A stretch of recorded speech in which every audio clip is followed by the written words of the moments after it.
Bark. All right, hey, welcome back. This week I get to talk about the flagship model, the Rodecaster Pro. I've been podcasting with the Rodecaster Pro for the last couple of months, and I cannot say enough good things about it. It's the one-stop, all things podcasting that you need to run a basic home podcast. It's got 4 studio-grade XLR inputs on the back, which you can see here. It's also got a smartphone USB hookup over here where we could do the TRRS input, as well as it functions off Bluetooth. It's got USB in and out right here, so you can hook up straight to a computer, get computer sound going in and computer sound going out.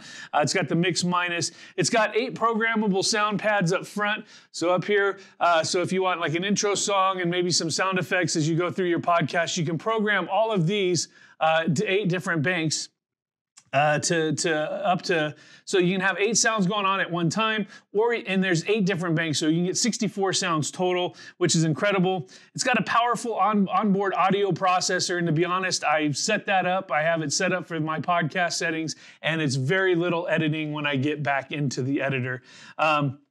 It records to a micro SD card, and this seems to be one of the complaints in a lot of the reviews. It's got a little micro SD card slot here. But to be honest, because it works so seamlessly with USB that I can run from here straight into a computer, I never remove the micro USB. It just sits in there and it's set and forget about it. I format it from here every time I get a number of podcasts and they're already uploaded and backed up. And so for me, the micro SD card is it's a non sequitur. It's just not important to me. If that's something you're concerned about, well then, when we look at the Tascam Mixcast 4, that one does have a large or full-size SSD or SD card, but this one with the micro SD, to be honest, I haven't had a failure and I haven't had anything, a reason why I would think that would be a bummer. Like I said, but it works so seamlessly integrated with the software that comes with the Rodecaster Pro that it's just so easy to edit that way that you don't even really need to bother. It's super easy to use. It's got a nice platform. It feels rugged. The sliders, as I move the sliders here, they feel good. It's got nice rubber buttons and rotary knobs. Everything feels solid and well made. It just is a neat machine.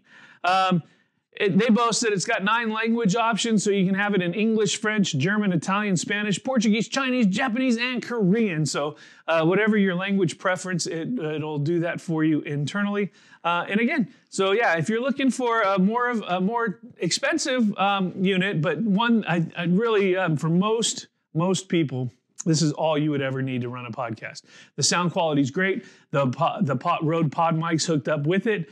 If you got a bundled package, it sounds incredible. I've used that for many of my own podcasts and other things that I've been doing. So it turned out to be a really great piece of equipment. So anyway, if you're interested in that, if that's something you're fired up about and you've got a little bit of money to spend, I would definitely recommend taking a look at the Rodecaster Pro. Again, the onboard effects are fantastic. You can dial in compression, EQ, some low-end, bottom-end effects as well. One of the things it doesn't do that the Tascam does, and we'll take a look at that later, but to be honest, it's kind of gimmicky to me, is you don't have as much vocal manipulation, so you can't make yourself sound, with high-pitched voice or a low-pitched voice, and, you don't have the reverbs and all that stuff. But to be honest, you can do that in post fairly easy if you want to do that. The nice part on the Tascam, and we'll talk about that when I review that next week. So if you are interested in these, make sure you like and subscribe so you get next week's video on the Tascam Mixcast 4. There's a button. You press one of these buttons and it'll trigger those effects, so therefore you get those effects straight away. Anyway, I think these retail at $599 for just the unit, and if you want to get a bundle, then you're getting in up to if you get 4 mics, I think you're looking at right around $1,000, $1,200 or something like that.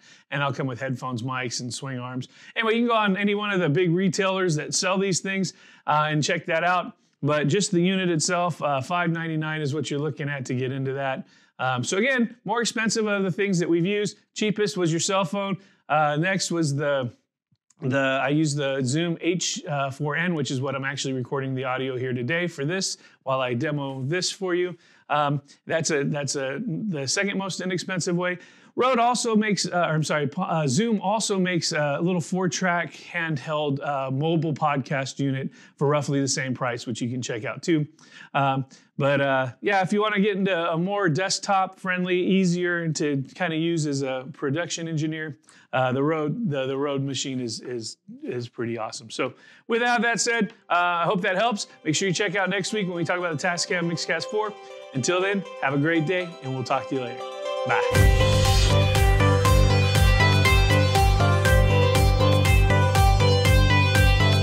The Weekly Bark.